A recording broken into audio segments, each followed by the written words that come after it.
Hi everyone, today we're going to be talking about the half-life decay of a first-order reaction. The half-life of a reaction is the time it takes for the concentration of the reactant to decrease by half. For first-order reactions, we use this equation. 1/2 of original concentration equals original concentration times e to the negative k t of 1/2, where k is our rate constant and t of 1/2 is our half-life. By solving for half-life, we can derive that half-life equals the natural log of 2 over our rate constant. From this equation, we can see that the half-life of a first-order reaction is constant and independent of our initial concentration. Essentially, over each half-life, the concentration of the reactant will decrease by half each time, regardless of how much concentration we have when we start. To visualize this process, I have crocheted a circle with 288 stitches total. This represents 100% of the starting concentration of a reactant in a first-order reaction. Each stitch represents one molecule or mole of the reactant. Each color of yarn in this circle represents a different half-life. Let's say we calculated the half-life of this reaction to be 5 seconds. Over the first 5-second period, or our first half-life, our total concentration is going to decrease by half, and we will lose 144 stitches, which is represented in this circle by the light purple yarn.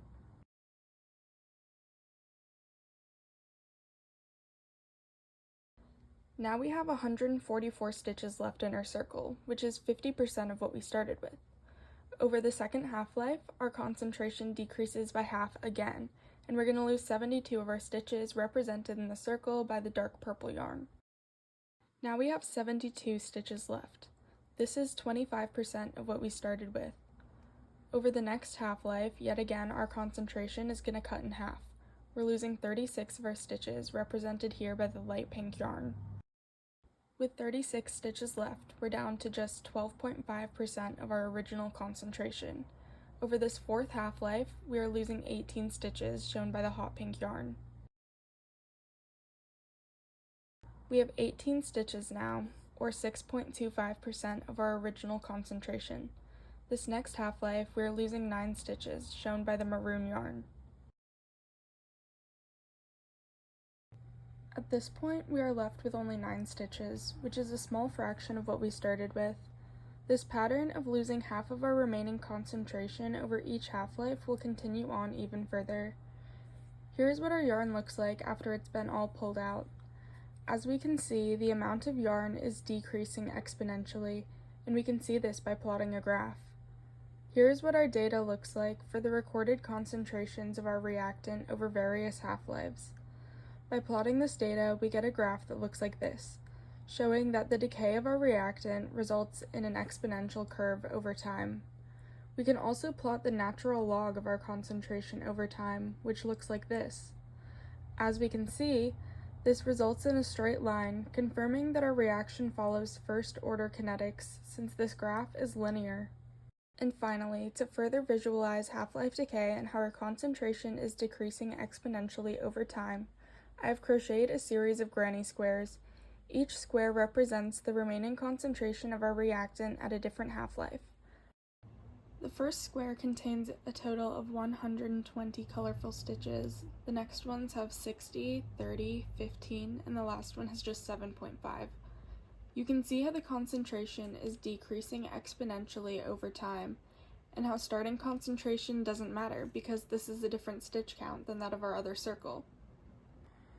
We can plot these data points too and see that we get an exponential curve as well, further showing that decay is constant and independent of initial concentration. We can also check this by taking the natural log of our concentration and again verify that this is a first-order reaction. The concept of half-lives is important to understand because it's vital in fields like radioactive dating and pharmacology. By measuring half-lives, we're able to determine the approximate age of objects by measuring the decay of organic materials. By measuring the decay of carbon-14 and comparing it to the stable carbon-12 levels, we are able to determine the relative age of fossils and ancient artifacts. It is also important for figuring out proper dosing intervals. Many drugs follow first-order kinetics, and half-life can be used to figure out how fast the drugs are leaving your body and how often you should take them for them to work.